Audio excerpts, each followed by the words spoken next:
예수님께서 30절에 보니까는 아무에게도 알리지 않고 제자들과 함께 이렇게 가고 있는 모습을 30절에서 말씀하고 계시고, 그리고 특별히 31절에서는 아무에게도 알리지 않고 12 제자와 예수님만 함께 가게 되는 이유를 설명하고 있는 말씀을 읽어볼 수 있습니다. 이는 아무에게도 알리지 않고 제자들과만 함께 가는 것은 제자들을 가르치시며 또 인자가 사람들의 손에 넘겨져 죽임을 당하고 죽은 뒤 3일 만에 살아나리라는 것을 말씀하셨기 때문이다라고 말씀하여 주고 계십니다. 예수님은 제자들에게 가르치시고 싶은 것이 있었다라는 말씀이죠. 그러니까는 이렇게 많은 사람 앞에서 제자들에게 가르치는 것이 아니라, 혹은 모든 사람이 들어야 되는 말이 아니라 특별히 제자들에게만 하고 싶은 말씀이 있었던 것이죠. 그것이 오늘 31절에 나오는 예수님의 십자가의 죽음과 부활에 대한 말씀을 예수님께서 제자들에게 하셨다라고 말씀하여 주시고 계십니다. 그런데 우리가 가지고 있는 성경을 보게 되면 또 그렇게 써 있는 데도 있고 안 쓴 성경도 있는데, 요새 나오는 성경은 거의가 이렇게 조금 제목이 있는 그러한 성경들이 대부분입니다. 30절 윗부분에 보면 이렇게 작은 글씨로 제목이 있는 것을 보게 됩니다. 죽음과 부활을 두 번째 말씀하시다. 그렇게 써 있습니까? 네, 성경에 그렇게 써 있죠. 작은 토막마다 작은 제목들이 써여 있어요. 그러니까는 예수님이 십자가에 죽으시고 부활하는 것에 대하여 두 번째로 말씀하신 말씀이 이 마가복음 9장 31절 말씀이다라고 말씀하고 계십니다. 그러면 이 십자가의 죽음과 부활을 첫 번째로 말씀한 곳은 어디예요? 그것이 우리가 앞부분에서 함께 말씀하며 묵상했던 마가복음 8장 27절에 보면, 가이사라 빌립보를 지나가다가 사람들이 나를 누구라 하냐, 세례 요한이라고 합니다, 엘리야라고 합니다, 선지자 중에 하나라고 합니다. 그러면 너희는 나를 누구라 하느냐? 주는 그리스도십니다, 살아계신 하나님의 아들이십니다. 바요나 시몬아, 네가 참 복되구나, 이렇게 말씀을 하시고, 그 다음에 내가 십자가에 죽고 부활할 거다, 이렇게 말씀하는 게 십자가와 부활에 관한 첫 번째 말씀이에요. 근데 그때는 베드로가 예수님을 간하여 말하되 안 됩니다, 죽으면 안 됩니다, 이렇게 얘기할 때 예수님께서 네가 하나님의 일을 생각하지 않고 사람의 일을 생각하는구나, 그리고 사단아 물러가라, 이렇게 얘기하시는 그러한 모습이 보게 되어집니다. 이게 십자가와 부활에 관한 첫 번째 예수님의 말씀이고 제자들의 반응이었어요. 근데 두 번째 십자가와 부활에 관한 말씀을 했더니 32절에 제자들의 반응이 어떻게 나왔냐면, 제자들은 이 말씀을 깨닫지 못했다. 그러니까 십자가와 부활에 관한 말씀을 두 번째 들었는데 이게 무슨 말이지? 이게 무슨 의미지? 죽는다고? 또 죽은 자가 살아난다고? 이게 무슨 말이야?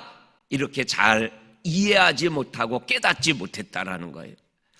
그래서 이해하지 못하고 깨닫지 못했는데 묻지도 못했다라는 거예요. 이게 십자가와 부활에 관한 두 번째 말씀에 대한 제자들의 반응이었어요. 그러니까 어떻게 보면 첫 번째 반응보다는 조금 좋아지기는 한 것 같아요. 예수님한테 사단아라는 소리를 들었는데 두 번째는 그러한 소리를 듣지는 않고 있잖아요. 그리고 마가복음 성경을 계속 읽어 나가다 보면 십자가와 부활에 관한 세 번째 말씀하는 장면이 나와요. 거기에도 세 번째 말씀하셨다라는 작은 소제목이 붙어 있어요. 그 말씀이 마가복음 10장 33절과 34절에 보면 나와 있어요. 근데 그때는 제자들의 반응에 관한 기록이 남아있지 않아요.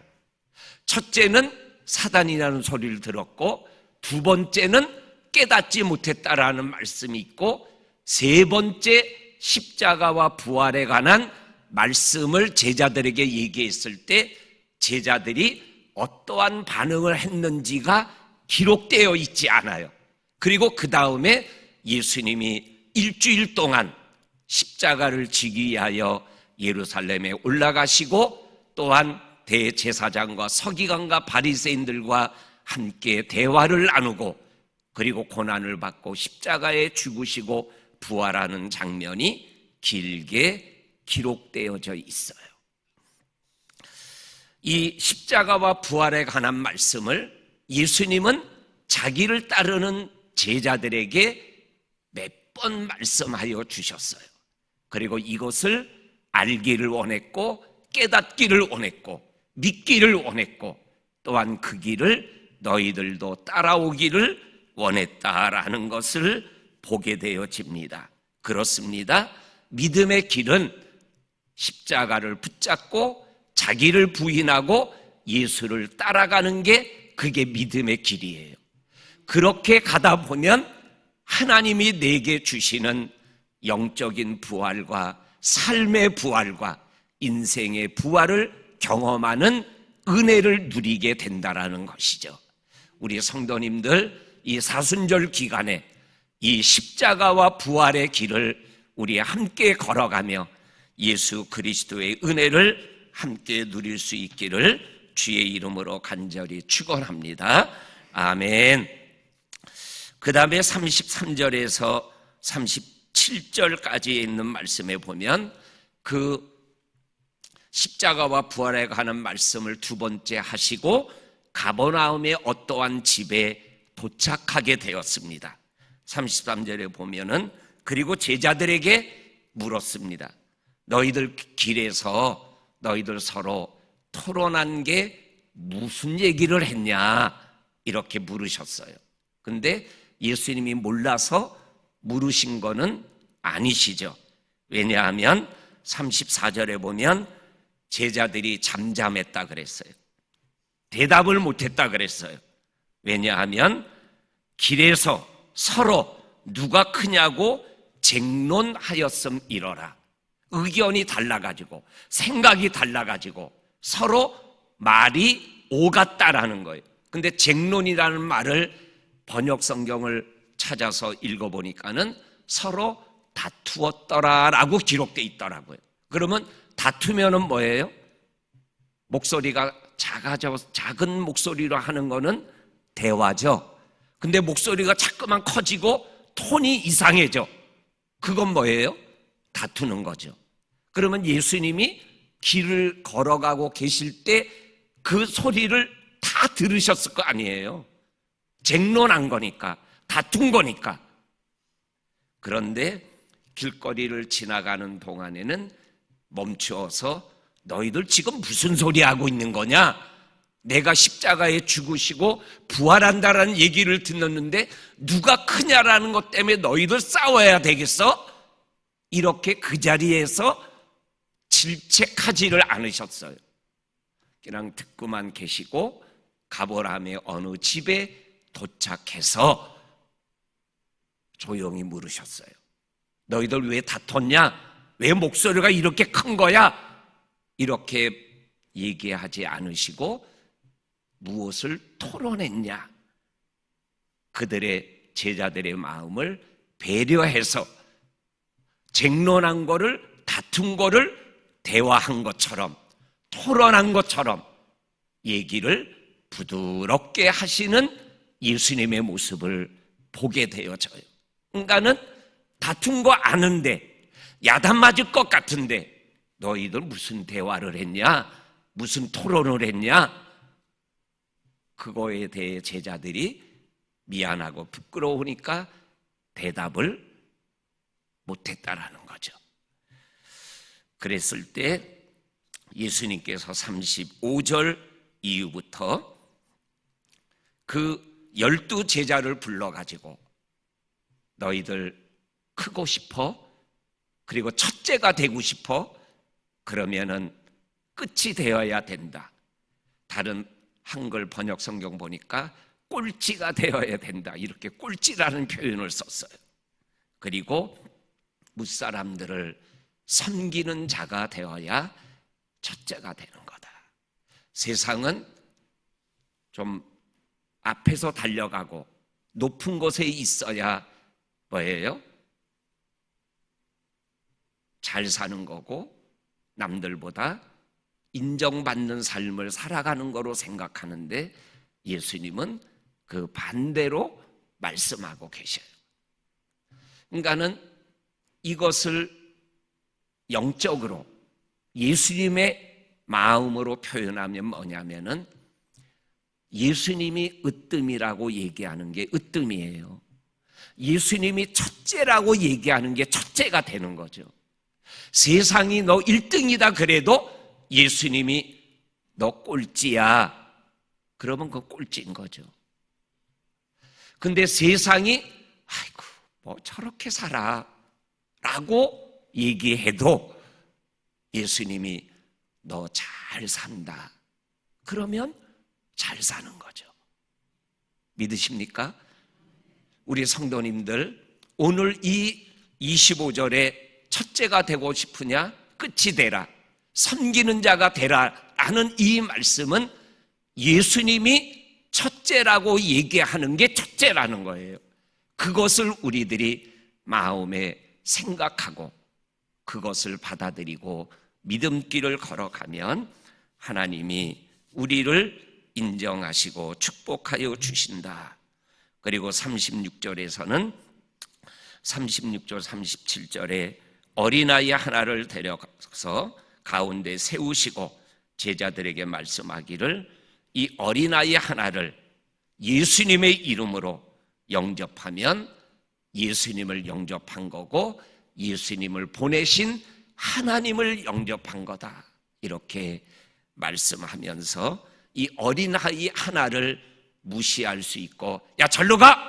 라고 배척할 수 있는 그 어린아이 하나를 영접하는 것이 예수를 영접하는 것과 똑같다라고 말씀하는 것. 그럼 이 말씀을 가장 적나라하게 보여줬던 예수님의 비유 사건이 뭐죠? 마태복음 25장 40절과 45절에 길게 기록되어 있는 양과 염소의 비유잖아요. 천국 비유에 관한 말씀이잖아요. 오른쪽에 있는 양의 무리에 속해 있는 무리들을 향하여 내가 줄일 때 먹을 것을 줬고 목마를 때 마실 것을 줬고 나그네 될 때 함께 해줬고 그리고 벗었을 때 입을 것을 줬고 병들었을 때 감옥에 갇혔을 때 찾아왔었다. 우리가 예수님이 언제 그런 일 있을 때 그런 일을 했어요? 예수님의 답이 뭐예요? 지극히 작은 자 하나에게 한 게 나에게 한 거다. 염소 쪽에 있는 사람에게도 똑같이 물으면서 줄일 때 먹을 거 나한테 안 줬다. 목마를 때 마실 거 안 줬다. 감옥에 갇혔을 때 찾아오지 않았다. 언제 예수님이 감옥에 갇혔고 언제 했습니까? 지극히 작은 자 하나에게 하지 않은 게 나에게 하지 않은 거다.